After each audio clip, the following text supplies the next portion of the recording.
हरि की माला।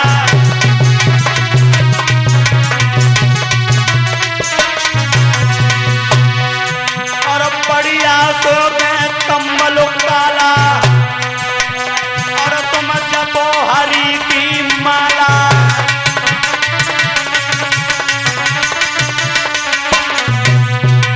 महाराज बलि कहने लगे, महाराज भोजन मांगो, कपड़ा मांगो, और जो मांगो सब कुछ हाजिर है। हे नाथ तुम्हारे चरणों में मेरा तन मन धन न्यौछावर है। मांगो क्या चाहते हो। तो बावन भगवान कहने लगे, परीक्षित जी सती ने पीसे चा किया, जो पीसे सो राण, और संत न मांगे भीख को, जो मांगे सो बाण। हम गली गली द्वारे द्वारे भीख मांगने वाले महात्मा नहीं हैं। कहा राजन मुझे आपसे कुछ चाहिए, तिरबाचा भरो। तिरबाचा भरा, संकल्प आज कहा है कि तिरबाचा भरो। जब तिरबाचा भरा तो बावन भगवान से बलि ने हाथ जोड़ के कहिए, प्रभु हमारे द्वारे से कभी विमुख होकर के कोई नहीं गया, आप नहीं जा सकते, मांगो मांगो। तो बोले मांगे, तैयार हो? बोले तैयार हैं। मांगो मांगे, बिल्कुल। सुनो मेरी बात, बोलो।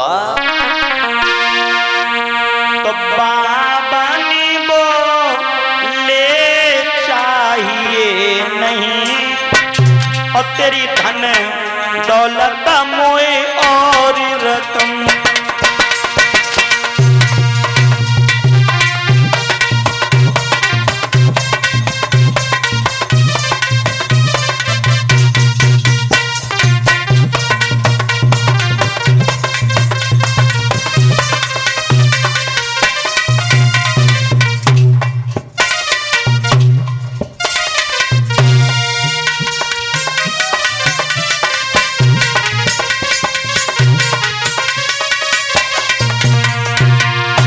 लला बाबन बोले चाहिए नहीं, तेरी धन दौलत मोए और रकम। यदि देखता को तेरा जन, मोए पृथ्वी 3.5 कदम।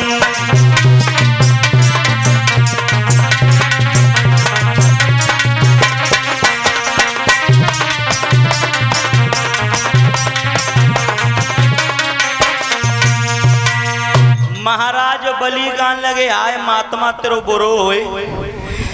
2 घंटा हुए द्वार पे तिरवाचा तिरवाचा चिल्लाए रहे। अरे बाबा, और जब मांगी तो का मांगी, 3.5 कदम पृथ्वी। एर बाबा 3.5 कदम, तुम्हारी छोटी छोटी पैया, छोटी छोटी बैया। 3 कदम में कितनी पृथ्वी है। ना तुम्हारो कुटिया बने, ना तुम्हारी धोनी बने, का करे हो ना खटिया पर ये हैं। और का ऐसो करो, देख लो जा अर्जन पर में कोई लंबो चौड़ू भाई बुलाए लियो। हाँ हाँ, कोई लंबो आदमी बुला ले। लेकिन मेरी बात सुनो बाबा जी।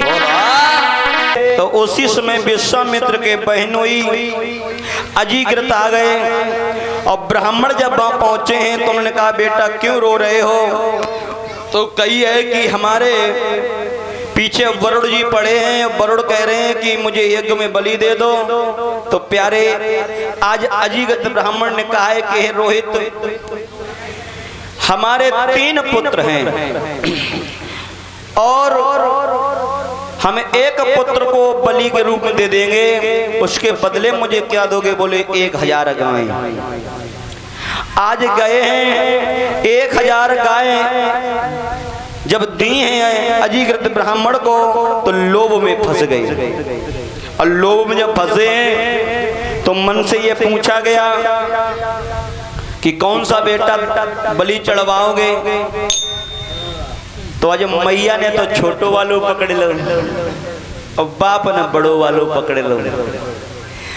बीच वाले खड़े थे, बोले हे ब्राह्मण देव मुझे ले चलो, ना हम मैया के प्यारे हैं ना हम बबुला के प्यारे हैं। अब बात सही है परिचित जी, काऊ के अगर 3-4 लला हो तो या बड़े से पेरे में या छोटे से ये बीच वाले तो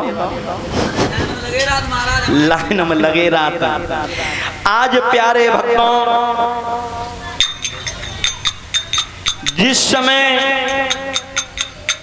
विश्वामित्र ने वरुण की बार बार विनती की है और विनती करने पर अपने भांजे को वहां से मांग लिया और रोहितास को भी बचा लिया और वरुण को यज्ञ ऐसे ही करा दिया, तब हरिश्चंद्र ने खुश होकर के आज कुष्ठ रोग से मुक्ति मिली और घर में यहाँ तक ये हुआ कि महाराज हरिश्चंद्र नित्य प्रति संयम से हर वर्ष यज्ञ करने लगे।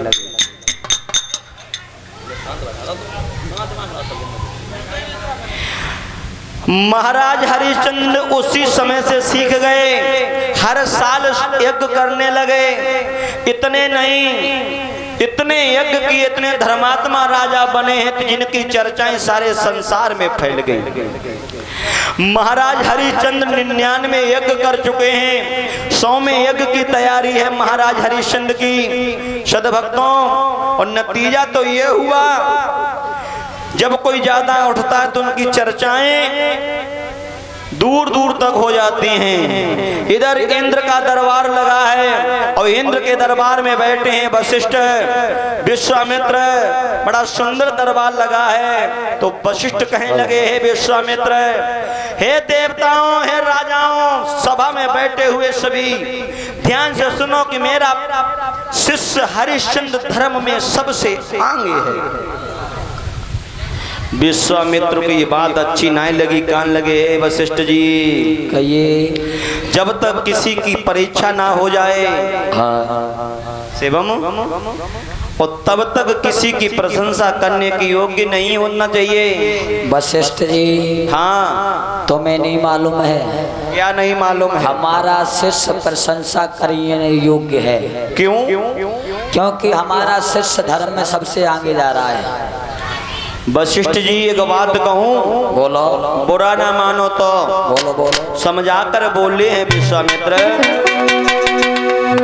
कि सत होता है, प्रति होता है, पर सीमा सबकी रहती है।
विश्वामित्र कह रहे हैं, वशिष्ठ जी, तुम तो अपने शिष्य की ऐसी प्रशंसा कर रहे मानो कोई समुद्र हो।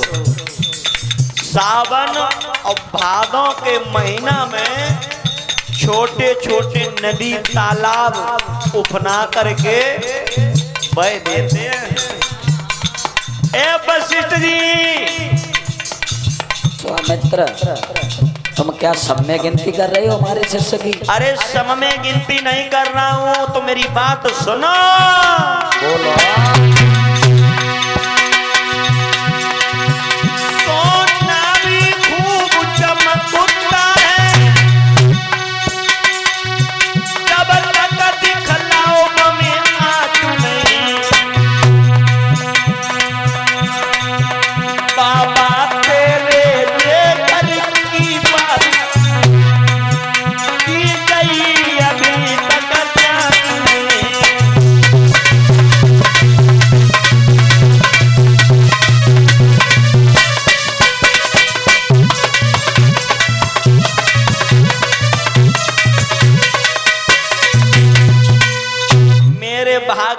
प्रेमियों, माताओं, बहनों, विश्वामित्र ने ये कहा है कि हे वशिष्ठ जी, सोना को जब तक आंच ना दिखाओ तब तक परख नहीं होती, क्योंकि मेरी बात सुनो। कि कसौटी साफ कहती है कि पीतल का सोना कसौटी।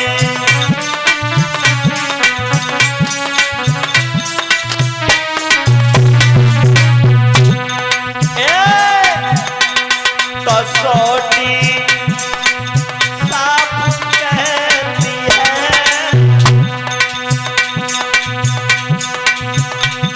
कसौटी साफ कहती है, पीतल का सोना है।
विश्वामित्र ने कहा कि जब तक परीक्षा ना हो जाए तब तक प्रशंसा करने की योग्य। विश्वामित्र, हाँ ऐसा करो, फिर देरी किस बात की है? हाँ, चले जाओ और हमारे सच की परीक्षा लेकर आओ। ऐसे नहीं जाएंगे। फिर कैसे जाओगे? पहले तुम्हें मुझे 3 रूप देने पड़ेंगे। मांगो। पहला रूप चाहिए सूकर का, एवं दूसरा चाहिए ब्राह्मण का, तथास्तु, और तीसरा चाहिए सर्प का। चले जाओ, दे दिया। मैंने अगर तुम्हारे शिष्य को हरा दिया तो क्या करोगे? मैं? हाँ, पहली बात तो तुम हमारे शिष्य को हरा नहीं पाओगे। अरे बाबा जी बंद करो बातें, जब हम तैयार हैं हमें कहते गाद तने विश्वामित्र। विश्वामित्र, हम भी जब तक पानी नहीं पिएंगे जब तक हरिश्चंद्र को हम हरा नहीं देंगे। अरे हमारा शिष्य धर्म में चलने वाला है, आज तक उसे कोई नहीं निगा पाया, तुम्हारी औकात क्या? चले जाओ। अगर हरा दिया तो? अगर तुमने हरा दिया तो तुम कहना क्या चाहते हो? फिर तुम करोगे क्या? विश्वामित्र, हाँ, अगर तुम हरा दोगे तो हम तुम्हें आदि तपस्या अपनी दान में दे देंगे। अपना तप मुझे दान कर दो। बिल्कुल। तो तैयार हो जाओ। बिल्कुल, चले जाओ। मैं जा रहा हूँ। चले जाओ। मैं जा रहा हूँ। अरे जाओ। अरे हम जा रहे हैं। अरे जाओ। चले हैं विश्वामित्र विद्वानों हरिश्चंद्र की नगरी के लिए, अयोध्या नगरी के लिए चले हैं, और जहां पर महाराज हरिश्चंद्र का सुंदर बाग खिला हुआ था। परीक्षित जी, मेरे भाइयों, बुजुर्गों, जब हम कोई यज्ञ करते हैं, जब हवन करते हैं, तो जरूरत पड़ती है सुंदर सुंदर फूलों की, सुंदर सुंदर फलों की। तो महाराज हरिश्चंद्र ने ये कहा, अब की बार ये सौमा यज्ञ है, हमारे यज्ञ में हमारे बाग के फूल लगेंगे और बाग के ही फल लगेंगे। बड़ा सुंदर बाग है। कैसा बाग है बताऊं? सुनोगे? सुनो, सुनो। अरे कोयल कूक रही बगिया,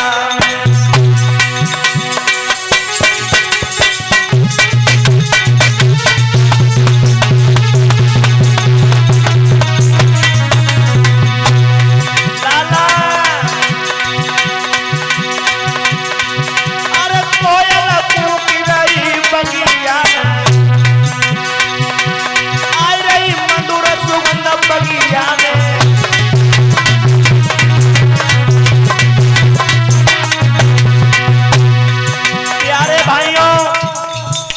दिखाता हूँ। इधर तो सुंदर बाग खिला है, माली पहरेदारी पे लगा है और विश्वामित्र ने सूकर का वेश बनाया। सूकर का वेश बना करके आज विश्वामित्र बाग में घुस गए और बाग का तहस नहस करने लगे।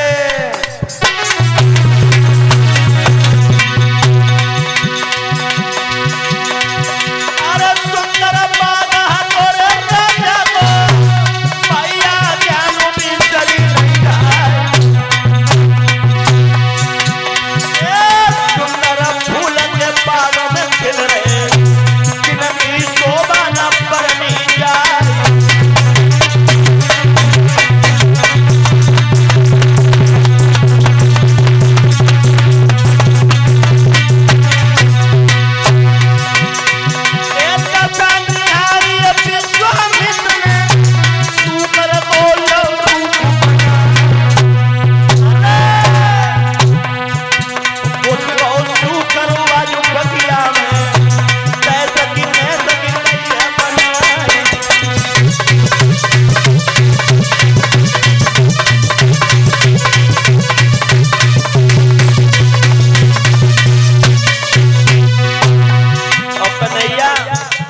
आज 5वें दिन की बेला में 5वां दिन है तो 50 रुपया इनाम में आए हैं मेरे पास।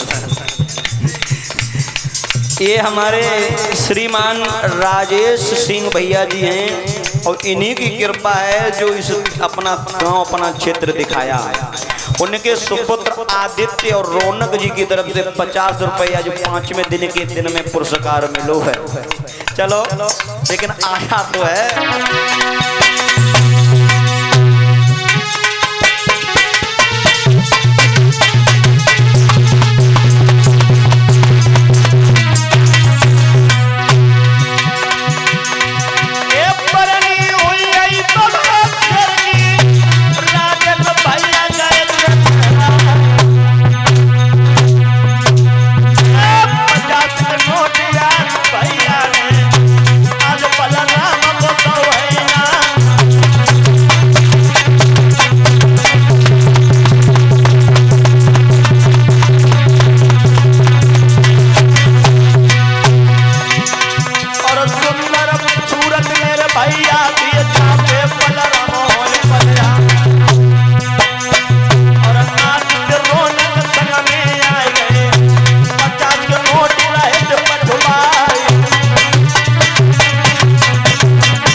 बोलिए गोविंद भगवान की, वरमदेव महाराज की।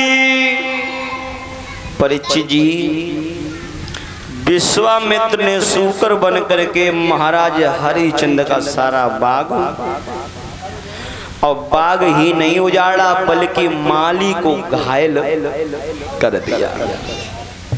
और जब माली घायल हुआ है तो नतीजा ये हुआ जे और पता नहीं कहाँ चले गए। सुबह के शाम हो जाए रही,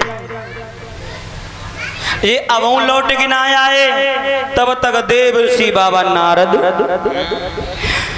और नारद को आते देखा तो लक्ष्मी कहने लगी काय नारद तुमने कहूँ बे देखे कौन बे ही कौन बे तुम्हें ना पता पति को ना मनाए लो जा तो हमारे बे ही। अच्छा तुम्हारे बे। और बात सही है, हमारे हिंदू परंपरा में ये रीते हैं कि पत्नियां अपने पति का नाम, लेकिन दद्दा अब सब नियम बदली है। मॉडल अब तो मॉडल जमाना जितनी पढ़ी लिखी हैं कहती है मिस्टर कन्हैया इधर आओ सीधे बुलाते हैं। अब कोई परवाजा नहीं है। परिचित जी गंगा जी पे कथा हो रही थी मेरी माँ के महीना, तो मेरे घटिया घाट गंगा जी पे रामनगरिया मेला लगता है, बहुत भीड़ होती है। तो कथा हो रही थी को मैया भागती भाई आई आपत्ति आई, बोले पंडित जी बात सुनो। हमने न जाना का होएगो, बोले पंडित जी ने कहा आवाज लगाए दो। हमने का कह दें जब कह दो कि हमारे पति खोए गए सो आ जाए, तो ने मैया ने कहा नाम बताओ। पति को नाम लाओ जाता, तो ने मैया अगर हम जाके पति खोइए तो नहीं मेरे पति इकट्ठे हुए हैं, हमने कुछ नाम तो बता। तो कहने लगी पंडित जी तुम्हें शर्म मनाए पति को ना मनाए लो जा, तो हमने को कोई पहचान हो लिया बताओ। तो कहने लगी हमारे पति को नाम पशु पक्षियों में आ, तो हमने कहा कौआ कि ना ना ना ना ना, तो हमने कहा बगुला, अरे तुम तो बहुत दूर पहुंची। हमने कहा सारस कि ना ना नेक नीचे आओ। हमने सुआ हमने सुआ देखिए पंडित जी ने पानी में और लगाओ जाता, हमने लाल रंग यहाँ के सुआ लाल, हमने अरे मरिया हमने सुआ लाल जहाँ को वहाँ चले जाओ तुम्हारी डोगरी दाढ़ी। तो देखो हमारे हिंदुस्तान में हिंदू परंपरा में माताएं अपने पति का नाम नहीं लेती हैं। प्रमाण तो ये है कि जो माताएं नाम लेती तो पति की उम्र कम होती है, लेकिन अब जमानो चल बदली हो, पढ़ी लिखी महारानी नौकरी करे हो, नौकरी वाली बहू घर में लेके हो तो लला बच्चा ये बनवाए महाराज जगह मिस्टर हम स्कूल जा रही हूँ ड्यूटी हो गई समय हो गया तुम चाय बना लेना। तो हमने कई घर ऐसे देखे हैं बेटा चाय बना तो बहू स्कूल में पढ़ाने जाते हैं। माफी चाहूंगा। इधर लक्ष्मी भागी, नारद ने कहा मैया बलि के द्वारे पर गुट्टू मन रेत इकट्ठो हो कबड्डी हो रही देखे आओ। लक्ष्मी भागी और महाराज जो भगवान को देखा है चक्कर काटते तो लक्ष्मी पीछे पीछे भागन लगी, रुके ना जाओ। बाबन भगवान कह रहे लक्ष्मी पीछे पीछे बजती आओ बात करती आओ, समय ना खड़े हुए भी एगो है, अगर मुझे खड़ा करना चाहती है तो रिमोट वो खड़ो है। सोई लक्ष्मी समझी महाराज बलि को वरदान दे बैठे हैं। अब गई हैं बलि के पास, रुक जाओ आंखें सामने हाथों जालो, रुक जाओ लेकिन आंखें रोको। और तब तक महाराज बलि की पत्नी विंध्यावती आ गई। बोले पीछे हटो पीछे हटो। तो हिम्मत कैसे पड़ी हमारे पति के सामने जब बता तुम्हें बिल्कुल शर्म आने लगते हैं, पराई पति के सामने ठाड़ियों का कह रही आंखें थोड़ी रोको, हटो पीछे। माताओं बात सत्य है, तुम्हारे पति के पास खड़े हुए कोई हंस के बतला दे तो संजय को रोटी ना करे होती। क्यों भैया अगर कऊ भैया मानी से मन से बोल ले हंस के जे को ठाणी दिखती हो गली में की है हंस से की बात है बहुत हो रही तो शाम को रोटी ना हो। अब पूछे का टिंचुआ की मम्मी ये रोटी ना करी तो एक बात कहती वहीं चले जाओ जहाँ हंस से की बात नहीं करता थे। तो मैया लक्ष्मी से आज विंध्यावती बोली पीछे हटो, अब आई हो